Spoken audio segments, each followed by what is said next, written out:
spotty.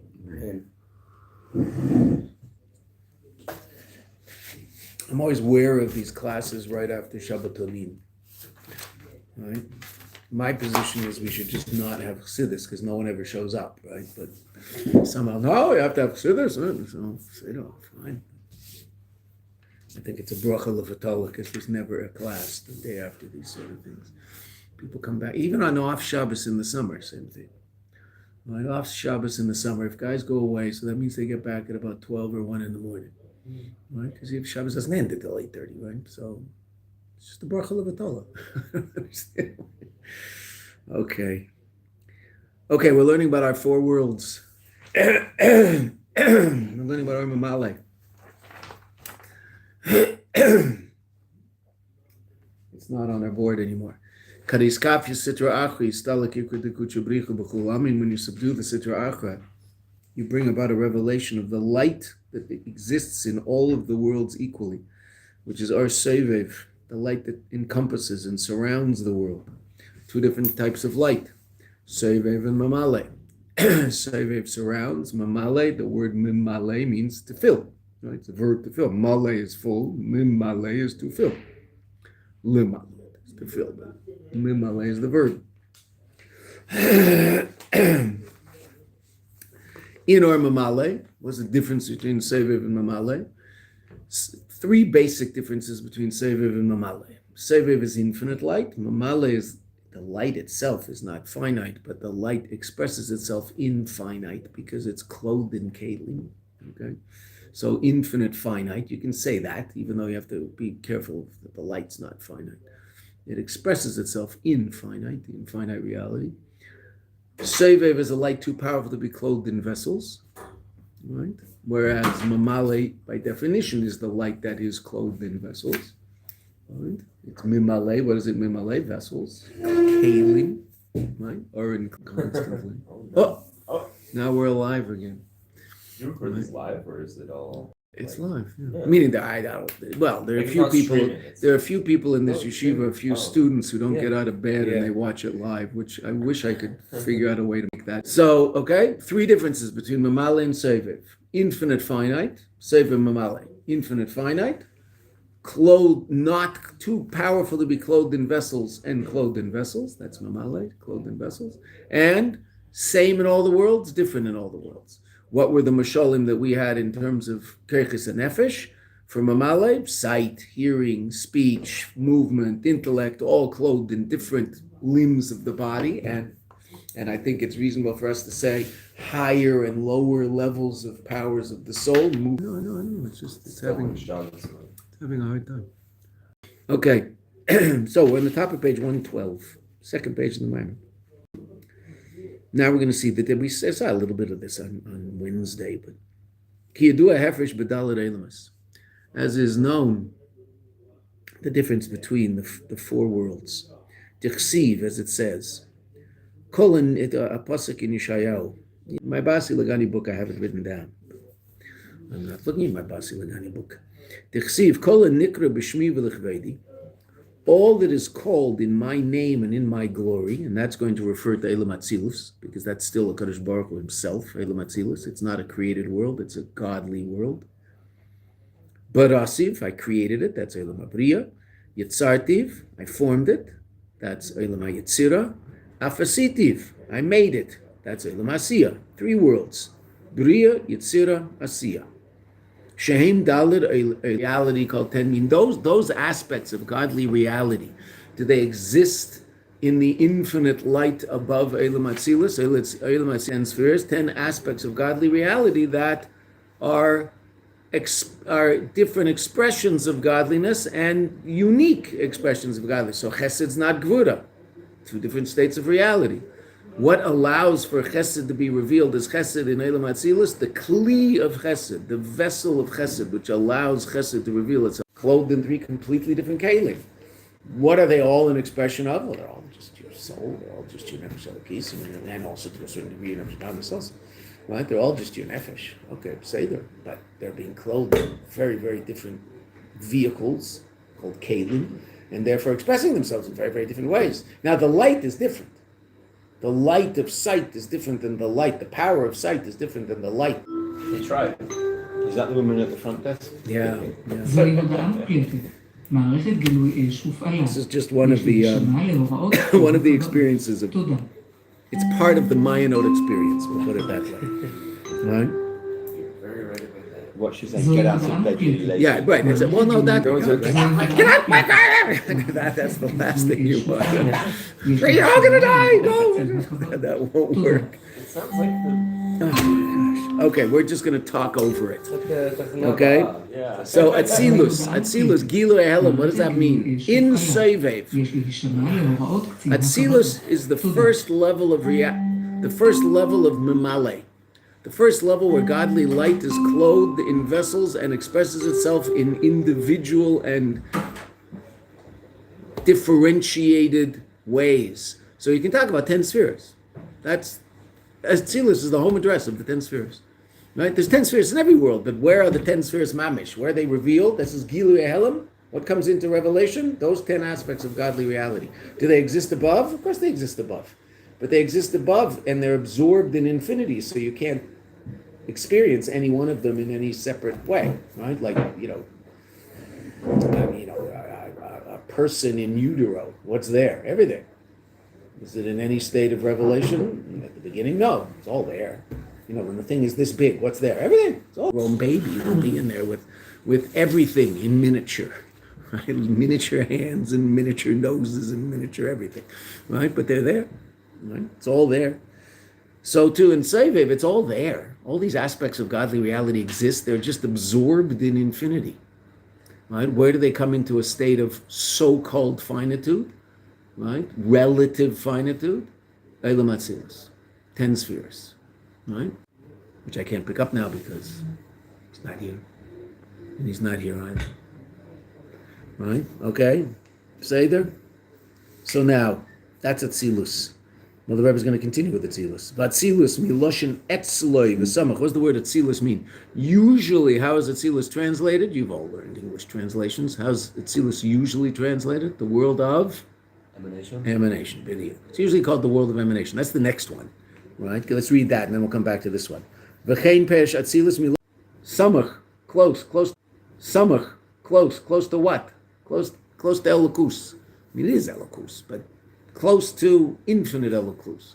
It's the first point of what we would, again, it's all relative. It's not finite like a coffee cup, right? Even though Gershon's pushing the boundaries of the finitude of his coffee cup, right? But it's in Eilam Atzilus, what is that existence? It's an existence of bittul. It's godliness, complete godliness. There's two different states of bittul, which we talked about when we were learning Chanukah Maimer.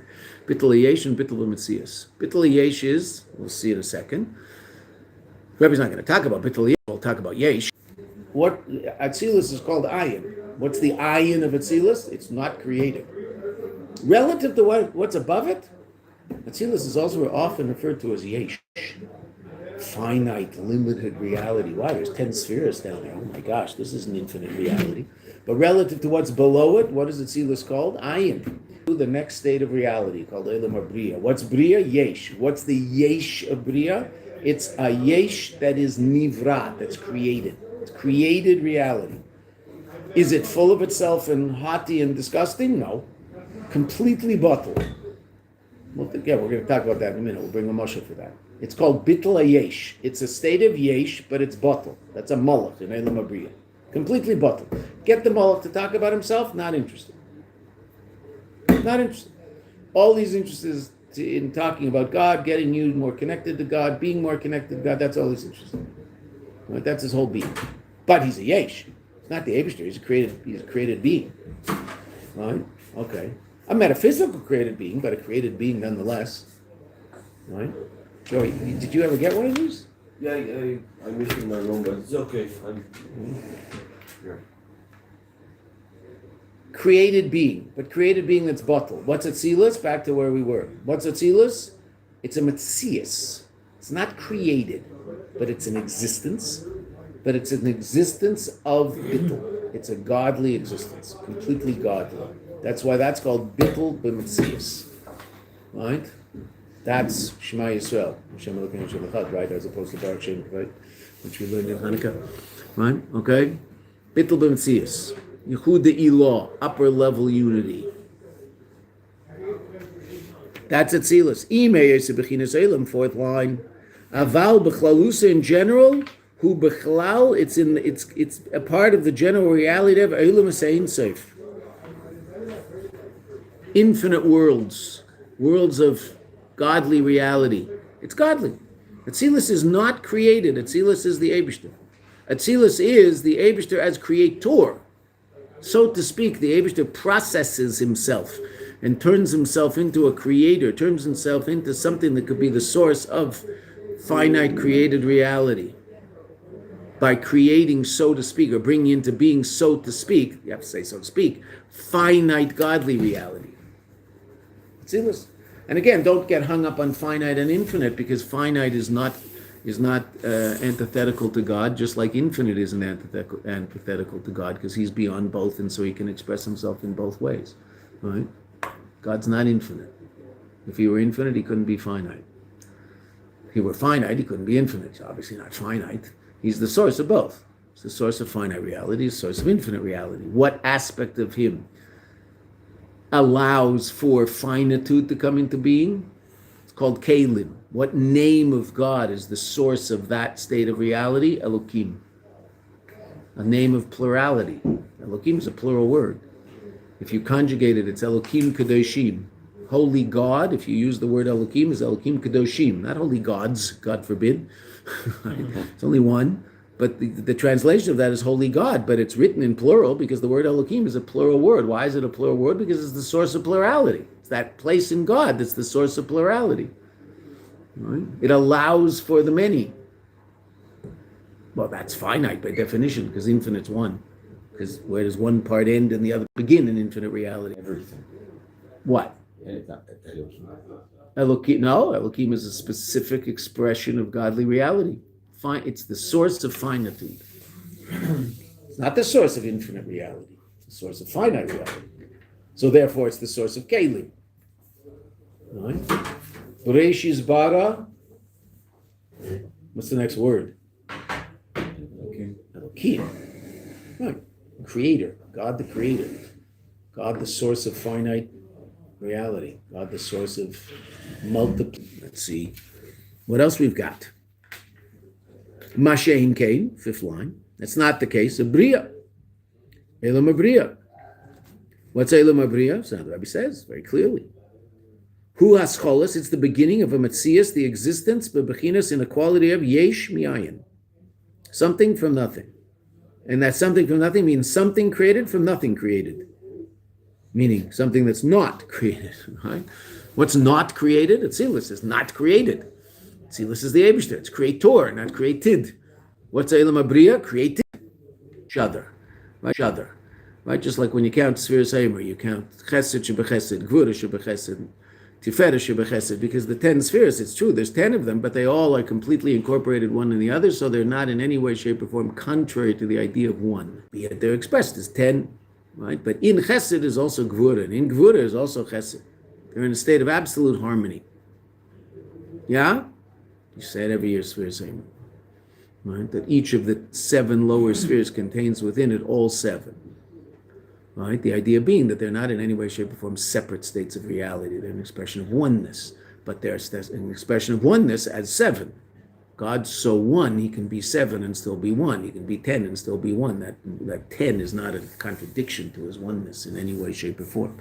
And on a certain, you can't say that about you and I at all.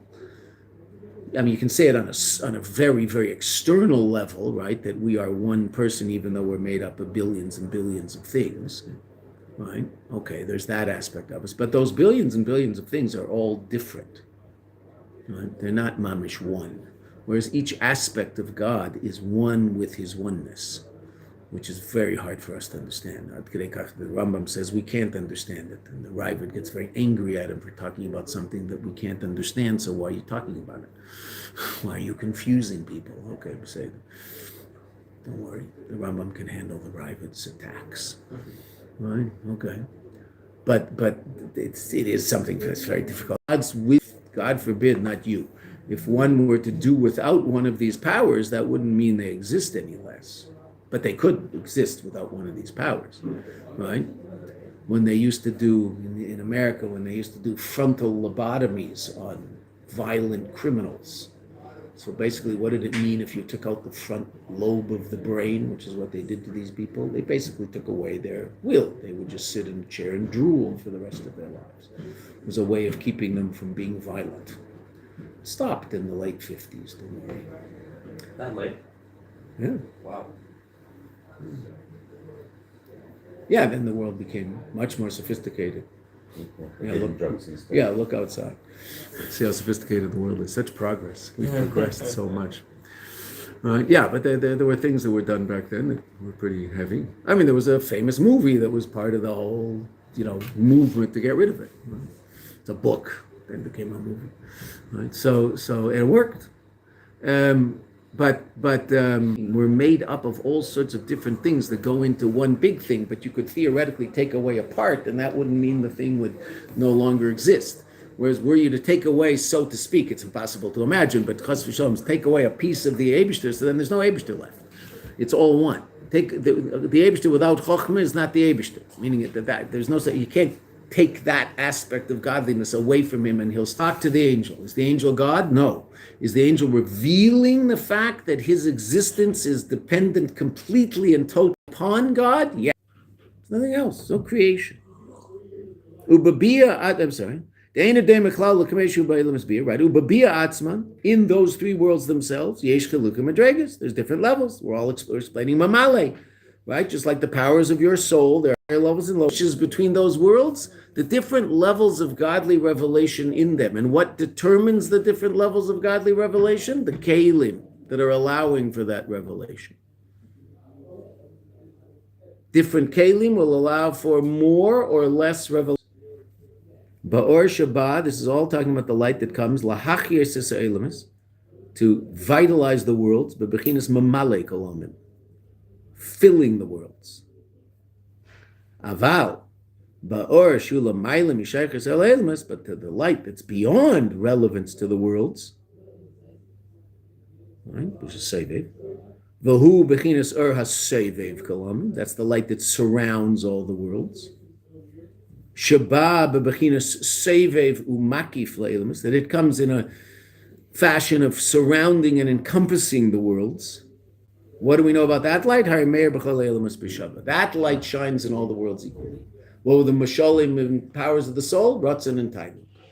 They express themselves in everything you do equally, right? As opposed to sight, as opposed to speech, as opposed to intellect, as opposed to movement, as opposed to the power of smell.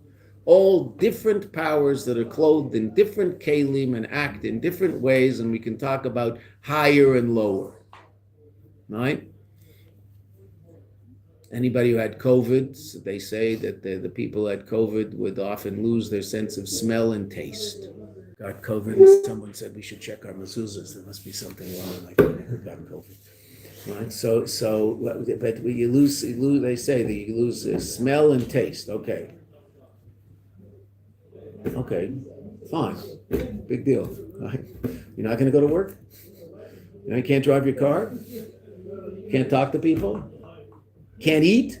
You can eat. Tremendous pleasure. So you don't have it, as mom. I mean, today on the bus, I wish I didn't smell. Right?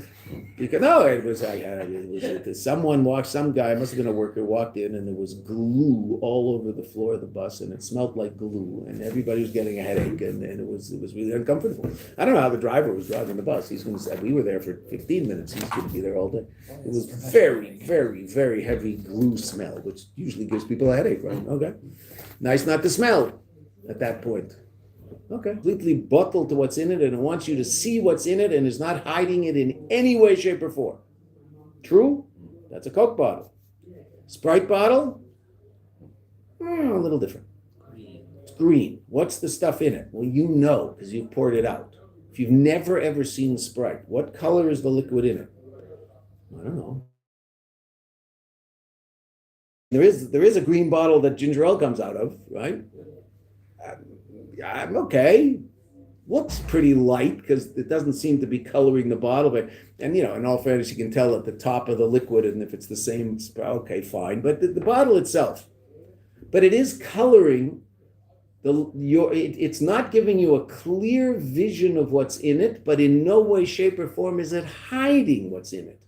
So the Sprite bottle reveals the existence of the Sprite as obviously the Iker. That's the most important thing. The whole point of the Coke bottle should let you see the Coke. Right? The Sprite bottle colors your vision of the Sprite a little, but it doesn't hide it. Coke bottle is a mashal for Eilam Abriya. The bottle's not Coke. It's not a lakus. Use them. I assume if my sister inherits them, if God forbid the Mashiach doesn't come very soon, because my mother's 102, she should live forever. But I mean, in the way the world works now, that doesn't happen. I hope she does. But so I assume my sister would get the cups. I get the Kiddush cup that came down. But okay, it's already mine. It's over there. The Kli is all in Ruchnius. What's the Kli all about? Revealing Or. It's really what it's all about, to reveal Or. Right? We saw that in Amnon's thing, where it's revealing all the different colors of the Or. That's what the Kli is all about. What does this Kli do? Hides Or. What does it hide? The godliness that gives it vitality. Doesn't reveal it in any way, shape, or form. So now this cup itself obviously is full of God, right? If you elevate yourself and look in the cup from the right perspective, you can see the godliness in it. But if you look at it like this, you can't. If you look at Eilam Hazeh on its level, you can't see the godliness in anything. If you elevate yourself and look from another perspective, from the perspective of Torah, mitzvahs, chassidus, so then you see Elokus and everything around you. Okay, but you have to develop that ability to see. Naturally, it's not there. Why? Because it's a complete yesh. What's this cup saying? I am. Won't let anything into its space. I'm here. Nothing else can be here. It's me. That's physical. That's Eilam Hasiyah. That's physical reality. The ultimate in yesh, complete lack of bittul. Right? Okay. And that's the difference between those three worlds. How much bittul is there? Eilam Abriya, it's a state of yesh, but it's completely bottled. It's the Coke bottle. You see right through it. Eilam Yitzir. Bottles today all have those screw-on tops, so even if you elevate yourself here, it's hard to see it. The world's getting darker and darker, but you can unscrew the top. It takes more. It takes more to see the light now. Okay, say that. But is there anything in there? Well, I don't know. Okay, but you have to find out. You can find out. What about Atzilus? So it took a long time to come up. Rabbi Levin and I were bringing about this for about 2 years, trying to come up with a mushal for Atzilus. And there is a good mushal for Atzilus. It really does work. An ice cup. A cup made of ice. What's ice? H2O. What's in the cup? H2O. It's all the same stuff. The cup, the Kli in Atzilus is Elokus. The Kli is the Eibishter. And the Or is the Eibishter. It's all the Eibishter. In Eilam Abriya, the Kli is not the Eibishter, so to speak. It's a Malach. Down here in Eilam Hazeh, what's the Kli? All of created reality down here, just by virtue of itself. But it posits that. It says, I am because I am. There's nothing giving me existence. There's nothing in me, so to speak. Okay. That's what physical reality posits. A Malach in Eilam Yitzira does not say that. Even though, yes, there's a little more Yeshus, the Malach in Eilam Atzilus says, I am a creation of God. Oh, I'm a unique creation of God. Itself is Elokus. What's the Kli? Spheres. What is spheres? Elokus. 10 different expressions of godliness. So what's that? An ice cup. It's all H2O. It's all the Eibishter. If the Eibishter is the H2O in the cup and in the Sprite bottle, in the Coke bottle, okay, so the what's the cup? It's also H2O, same stuff. For quite a while. Right? Stay there all winter long. The menorah they build in Ottawa, they build an ice menorah in Ottawa every year, Chabad. They light it every night. It's ice menorah, never goes above zero in Ottawa in the winter. Just I don't know why anybody would live there, but I mean they do. Right? It says a lot about the country. It's its capital. It used to be Kingston. What? It used to be Kingston. What? That was the capital of Canada? Yeah. Oh yeah, Kingston, Ontario? It used to be. Ottawa. Canada. Canada, Canada, eh? Any Chabad schools up there? But a lot of Lubavitch in Ottawa. No, in Siberia. Oh, in Siberia. I'm not sure. There are Taka two brothers who have. There's two Lubavitchers in Siberia that are doing there because there is a community by someone who was a shaliach here for a year. Wonderful guy, in Alaska, somewhere in Alaska. Oh, yeah. Up there, it's the furthest north of any Chabad house. Further north than Siberia. Wow. Basically, there's no light in the winter. And there's no dark in the summer where they live. Must be a great fun. Why would I don't know. Who sends their kids there? That's the question. There's people there. There's Yidden up there. Yeah. That's why they went. There's Jews up there. There's whatever. There's oil. There's money. Whatever there is. Well, look, Mary. The dark is a month, right? It's not like it's fire. There's a month where it doesn't get light, and there's a month where it doesn't get dark. But the rest of the year, summertime is supposed to be beautiful up there, but winter must just be horrid. Okay. So that's all Mamale. Why did we say all this? Why did we learn about Mamale? We learned about Mamale because we want to know about Sevev. What level of light is it that we reveal when it powers the world, but it powers the world bechinas makif, just like your Ratzon powers everything you do, but bechinas makif, because when you move your hand, you wouldn't call it whittling, you'd call it moving. It's what's happening. And when you're speaking, you're speaking, and when you're seeing, you're seeing, and when you're smelling, you're smelling, and when you're thinking, you're thinking. What's powering all of those things equally is your desire to do any particular one of those. Right? Okay. But the revealed reality is in the Mamale. Right? So too, each world has its own keser. Each of these four worlds we just described has its own keser, which is the Ratzon of the world, the grounding power that is its ultimate source, but the revealed reality in Eilam. I said, try again, you're alive, you're not, you're dead, you're alive, you're dead, whatever. I wonder how long.